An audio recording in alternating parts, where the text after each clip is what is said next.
Yu-Gi-Oh is a very serious game. The cards might be rated 6+, but there's some scary stuff out there. In the anime, duels frequently move forward under the conditions that if you die in the game, you die in real life. Of course, in a series where 5,000-year-old spirits regularly walk during the present day, death can be a bit of a fluid concept. Case in point, the time the duel between Arkana and Yugi, where the loser would get their ankles chopped by circular saws, was censored so that the whirling blades would become dark energy discs capable of sending a soul to the Shadow Realm at a single touch. Anyway, cards can steal souls too, so watch out for every entry on this list. We're kicking off this list at number 10 with possibly the rarest card in Yu-Gi-Oh! One of the few that's never been printed and isn't available in any format. We're talking about Glory of the King's Opposite Hand. This card is entirely blank. It has no image, instead showing blank white, and its effect is nothing you can activate in any duel. So what does it do? Well, if the holder emerges as the victor of the Duelist Kingdom tournament, they can exchange this card for the right to challenge Maximilian Pegasus to a duel. In the finals of Duelist Kingdom, competitors were required to present one of two cards in order to qualify: Glory of the King's Hand and Glory of the King's Opposite Hand. Glory of the King's Hand entitled the winner to a cool $3 million. While the cool $3 million is pretty sweet, if a holder of Glory of the King's Opposite Hand were to defeat Pegasus, they'd be able to ask him for anything. The blankness of this card mirrors the openness of the prize. The glory held in the opposite hand can take any shape. Of course, it's also blank because if the holder should lose to Pegasus, the creator of the game did promise to seal the souls of any challenges in the card that gave them the right to challenge. This is something that Pegasus actually kinda does a lot. Remember the nightmare Yugi had in episode 28 of the Duels Monsters anime, where the cards contained the souls of Ccapa's brothers and his grandfather rested on a huge monolith, calling out to him pleading for help? Anyway, the risk was the whole idea. Challenge Pegasus for a limitless prize at infinite stakes. Lose and face poetic justice. Your soul will be forever sealed in the card that made you think you could challenge the holder of the Millennium Eye. So, if this card is so rare and anime important, why is it only at number 10? Well, it's so rare because it doesn't actually exist, which is both interesting and kind of disappointing. So, to the bottom of the list it goes. Funnily, Glory of the King's Hand actually did get printed once in 1999 as an early days OCG tournament promo card. And again a little later in the OCG Pegasus structure deck, Glory of the King's Opposite Hand, on the other hand, has never been committed to physical form, and perhaps this is good. This way, Konami doesn't have to fix anyone to Dream Monolith and torture them with Spirit Fire. Of course, as evidenced by some recent powerful archetypes, maybe they'd be into that, and we should hope they never decide to make this card part of a set. And at number 9 on this list, we're going to hang around Duelist Kingdom a little longer in the company of Koumori Dragon, a level 4 vanilla dark dragon that's been haunting the TCG since 2002. It has 1500 attack and 1200 defense, and when I say haunting the TCG, I mean that in the sense that no one can prove the existence of ghosts. And by that we mean Koumori Dragon has been totally ignored competitively. For a card that's been in circulation for 22 years, first editions of Koumori Dragon can actually get a little pricey. This is probably because Koumori Dragon has never actually been included in a booster pack set. Instead, you can get it from 3 places only: the 2002 starter decks for Yugi and Kaiba, and the 2004 Kaiba Evolution starter deck. It's kinda surprising this card wasn't floating around as a common in Duelist Pack Yugi or any of the other anime-focused card releases, especially since Yugi would actually use Koumori Dragon 3 times over the course of the Duels Monsters anime. Once against Maximilian Pegasus during the second episode of the series, again while facing a brainwashed Bandit Keith in episode 51, and finally while borrowing a kid named Rick's deck to duel Kaiba Land computer system gone haywire in episode 186. Even though Yugi would use this monster 3 times, the number of times it'd be useful would be only once. Not against Pegasus, whose Millennium Eye could peel apart Yugi's every strategy. No, in this duel, Koumori Dragon quickly gets stealed away with the tailored Dragon Capture Jar plus Dragon Piper combo. Not against Brainwashed Keith either, who would use Stop Defense to ruin Yugi's attempt at stall, allowing Zero the Mant to shred Koumori Dragon and inflict 1300 points of damage. Finally, against the Kaiba Land computer, Yugi is finally able to use Koumori Dragon by not actually playing it. Instead of committing it to the field, he uses it and the 4 other normal dragon monsters he drew using Heart of the Underdog to power up a massive Spirit Ryu OTK. It's honestly not super surprising that Yugi would presumably drop Koumori Dragon from his deck list after his match against Brainwashed Keith, replacing it in others like Horned Imp with more impactful cards, like Buster Blader, Light Force Sword, and the Magnet Warriors. But there's actually a more interesting read as to why Yugi might replace Koumori Dragon. Its flavor text reads, a vicious, fire-breathing dragon whose wicked flames corrupt the souls of its victims. It doesn't really sound like the kind of card a hero of the anime would favor. But it's important to remember that the Pharaoh Tim was a pretty dangerous character. Obviously, the version from Duel Monsters has got nothing on his Season 0 counterpart, who kind of had the vibes of the Jigsaw Killer but with way more coolness. There are reflections of this version of the Pharaoh in the Duel Monsters anime too. Remember when he mind-crushed Kaiba in episode 1? The slow acclimation of trust between Yugimoto and the Spirit of the Millennium puzzle was the major character arc of Duelist Kingdom. Although the Pharaoh often had good intentions and staunchly on the side of his vessel, he was also ruthless and uncompromising in his support. During their rematch against Seto Kaiba on the ramparts of Castle Pegasus in episode 24, Kaiba positioned himself at the edge of the tower, so that the fallout of an attack destroying his Blue Eyes Ultimate Dragon would topple him over the side and cause him to fall to his death. Yugi was torn. Literally. The original Yugi was conflicted, but the Pharaoh wanted to go through with it, his eyes on victory at any cost.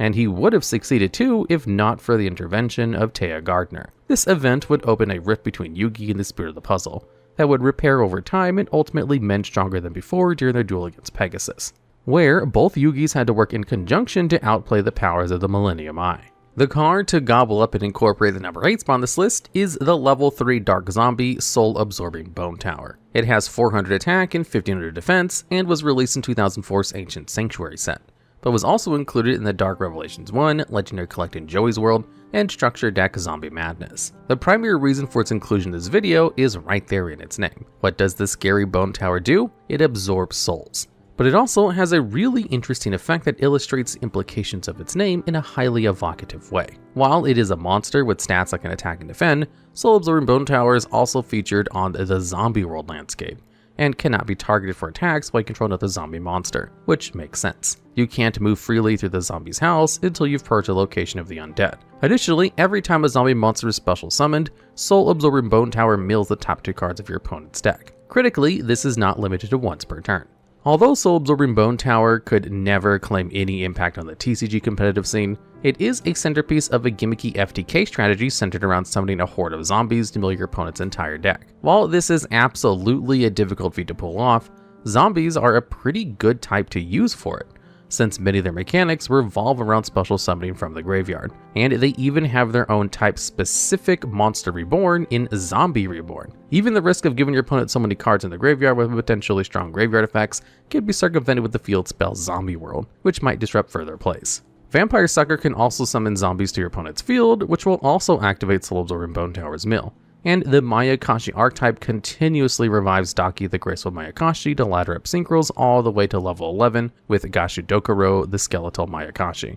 Another cool thing about Soul Absorbing Bone Tower and many other iconic zombies, but the Bone Tower in particular, is that it's featured in the artwork of many other cards, including Al Ghul Mazera, Doombearer Psychopompous, Doom King Bailordrach, Haunted Zombies, Phantom Bird, Red Eye Zombie Necro Dragon, Return of the Zombies, Soul Levy, Tour Bus from the Underworld, and of course Zombie World.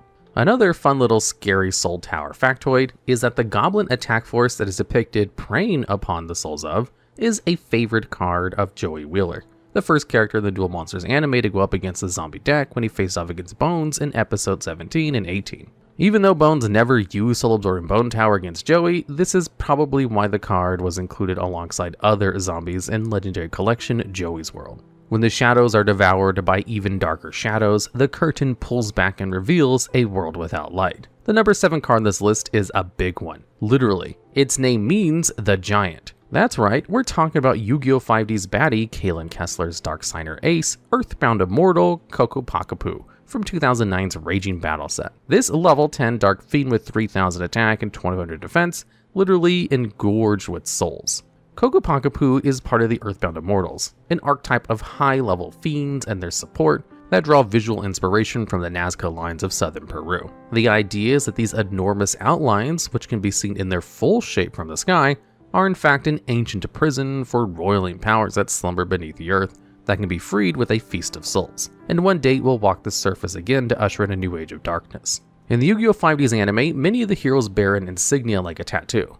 Together, they can combine their marks to create the sign of the Crimson Dragon, a light attribute monster that is nevertheless divine in nature. These heroes are called the Signers, and each have bonded with the Signer Dragon as their ace monster. Rising to oppose the Signers and their dragons were the Dark Signers, a shadowy group of duelists who upon their deaths were favored to become the resurrected champions of undying demons beneath the earth. The first Signer to reveal themselves in the anime was Kalen Kessler, an ominous figure emerging out of Yusei, Jack, and Crow's past. In the old days, Kalen Kessler used to lead the now Signers in a tough street fighting duel gang, and through ambitious coordination and ruthless dueling techniques, they were able to accumulate a solid amount of power in the rough and tumble satellite district. Kalen was too ambitious, however, and determined that there was one rival gang they had yet to topple that needed to go down: the police. Kalen's crusade against sector security began to cause concern amongst his former allies, who questioned whether Kalen's desire for power came from a righteous place and worried for the safety of their friends. As his teammates began to turn away, Kalen grew more determined. With his schemes falling apart, a coincidental sighting of Yusei led Kalen to believe that his former bestie had snitched on him to the cops. Abandoned and left to seethe and rot in sector security jail cell, Kalen would die alone, but not remain that way. The giant called to him, and in the void between life, Kalen pulled back the curtain to plump darker shadows and called back. Bent on using his new unlife to exact vengeance on Yusei for presumably betraying him, Kalen tracked down the turbo duelist and issued a challenge: duel and be destroyed. This is one of the few matches that Yusei would lose, though it technically ended in a draw because Yusei lost control of his duel runner and wiped out. Kalen was moments from a crushing victory with one swipe from Ccapac Apu's giant fist. Doubtless, part of Yusei's panicked crash was because of what Kalen did to summon Ccapac Apu. Sacrifice the souls of an entire district of the satellite. Former acquaintances and comrades to Yusei joined a river of stranger souls into the grotesquely pulsing heart of the Earthbound Immortal as it beat in the sky, and once the giant had consumed enough innocence, Kalen's ace monster manifested. The actual card effect of Ccapac Apu, or any Earthbound Immortal, is way less disturbing than the lore that surrounds them. For starters, there can only be one in the field. For second, if there is no face-up field spell, all Earthbound Immortals destroy themselves. These two aspects go a long way toward making these monsters very easy to get rid of, often not worth their tribute cost, even in a format that doesn't require the proc rate of mass souls.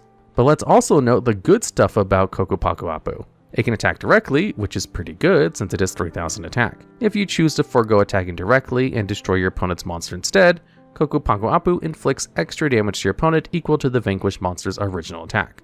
While this big dude can be pretty threatening on the field and has sick dueling summoning animations, the shared downsides of the Earthbound Immortal archetype kept them from leaving any mark of the Dark Signers on the competitive scene. Next on this list, we're riding our duel runners back to the original series like it's Yu-Gi-Oh! 3D's Beyond Time. Yep, it's no joke, Toon World is the number 6 pick for this list. Duelists who watched the Duel Monsters anime as kids were probably so incredibly hyped to open the starter deck Pegasus and find their copy of Toon World, or even more excited to pull a Toon World Super Rare from the 2002's Spell Ruler set. In the anime, the card was full of devilish shenanigans, including absorbing the souls of monsters to create corrupted, toonified forms. However, those same young duelists checking out their first Toon World card probably also felt a bit cheated. It was a continuous spell with a very simple effect. This card is activated by paying 1,000 of your life points. It didn't say anything about protecting your toons or stealing your opponent's cards, but Konami did at least try. Instead of putting a bunch of text on Toon World, Konami extended the individual effects of each toon monster. Unfortunately, this made the toon archetype incredibly clunky to the point of unusability. So bad, in fact, they'd later have to address Toon World's failure with a retrain and a speed duel skill card.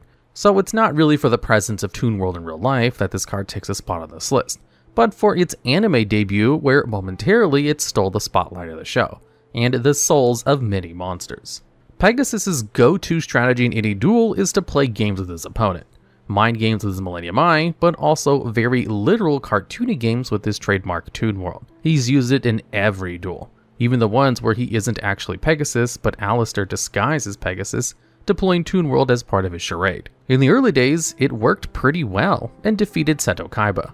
Of course, Pegasus lost his next 2 games against Seto, so maybe the magic of the Millennium Eye was doing the heavy lifting during their initial setup. For the creator of Duel Monsters, Pegasus himself isn't super creative strategically. When Kaiba crushed him in the Yu-Gi-Oh! The movie Pyramid of Light, he finished by taunting X. While other characters, Kaiba, Yugi, Joey, even Bakura, grew in strength and crafted new strategies, Pegasus always relied on the same gimmicks, which often weren't even really his.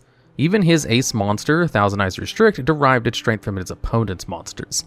But then perhaps this logically follows, since Pegasus's claim of inventing the duel monsters is dubious, since it apparently derived of an ancient game played thousands and thousands of years ago. Anyway, Toon World, once on the field, Pegasus could have its magic envelop his monsters, causing them to become cartoon versions of themselves, with extra protection that prevented them from being destroyed as long as Toon World remained on the field. Importantly, this effect wasn't really limited to his own monsters.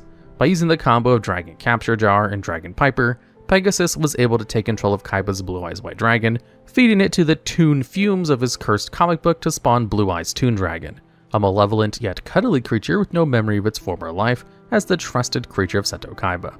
This same fate would befall Yugi's Summon Skull, this time copied by Pegasus's Mimicat, and again offered up to Toon World to emerge as Toon Summon Skull. Back in Duelist Kingdom, this was both a shocking and intimidating development during the duel, plus a vicious mind game to psychologically destabilize opponents. Look at your precious dragon, Kaiba boy, it's mine now and it hates you. Stardust Dragon has long been an important card in pretty much every form of Yu-Gi-Oh! It's around it. From the anime to the TCG, this card constantly takes flight. What it doesn't do is steal souls.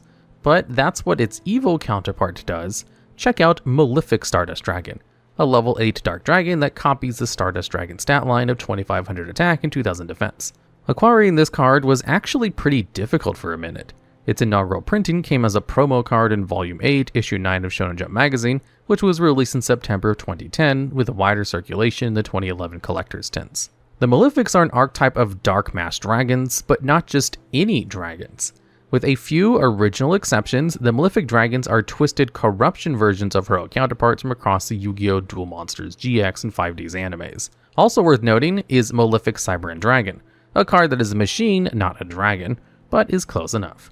The Malefics cannot be normal summoned or set, and instead must be special summoned by banishing a copy of their original form. For cards like Malefic Cyber Dragon and Malefic Stardust Dragon, this is pretty easy since Cyber Dragon and Stardust Dragon are always at hand in the extra deck. For the other main deck Malefic Dragons, like Malefic Red Eyes Black Dragon, you'll have to hold its uncorrupted version in order to do some special summons. So, what do they do once they're on the field? Well, a lot of them are just big beat sticks with the unfortunate shared archetypal effects that if there's no face-up field spell, they'll destroy themselves, and a limit that you can only control one Malefic monster. Oh, and also, Malefics will stop you from attacking with other cards. Was any of this good? No, not really. Konami would much later attempt to undo their Malefic damage with support like Malefic Territory from 2020's Duel Overload set. It's a continuous spell that lets you activate Malefic World from your deck, and then makes it untargetable. The rest of Territory's effects is just negating all the awful stuff Malefics bring to the table. With Territory, you can now control more than one Malefic as long as they have a different name, and you can also attack with all of them too. It's a very good card for Malefics, and a very funny card in general. It doesn't really add anything to make its archetype better, but improves them by taking things away. So why did and does Malefic Stardust Dragon continue to see experimentation? Well, sometimes it's part of a dedicated Malefic deck, but it's also found its way in other decks that just generally enjoy surplus bodies and want to protect their field spell. As long as you control a field spell, Malefic Stardust Dragon is a free summon. And unlike other Malefics, it does have a useful effect on top of the bad stuff. Face-up spell cards are immune to destruction effects while it's on the field. So the Malefics are soul-stolen, twisted, but familiar dragons. What's up with Malefic Stardust Dragon specifically that it's on this list? Aside from being a Malefic Dragon with a niche before Malefic Territory, which is pretty impressive on its own, we actually see this card steal the souls of the original Stardust Dragon in the 2010 movie Yu-Gi-Oh! 3D Bonds Beyond Time. In the movie, Paradox, who is a survivor from the apocalyptic future, travels deep into the past to recruit powerful dragons and assassinate Maximilian Pegasus, ultimately stopping the creation of duel monsters, which would prevent the world-ending acclamations of dual energy that heralded the arrival of the Mech Lords. But before targeting Pegasus, Paradox would challenge Yusei Fudo to a turbo duel. Once Yusei has called out his Ace Stardust Dragon, Paradox reveals a blank card. A sinister beam shoots from the blank card to envelop Stardust Dragon, caging it in a mass to become Malefic Stardust Dragon. After Paradox disappears with his monster, Yusei notices that his own Stardust Dragon card is now blank. Luckily, Yusei's divine patron, the Crimson Dragons, grants him the power to ride his motorcycle into the past, where he links up with Yami-Yugi and Jaden Yuki for a super tag duel against Paradox, during which Stardust Dragon is freed.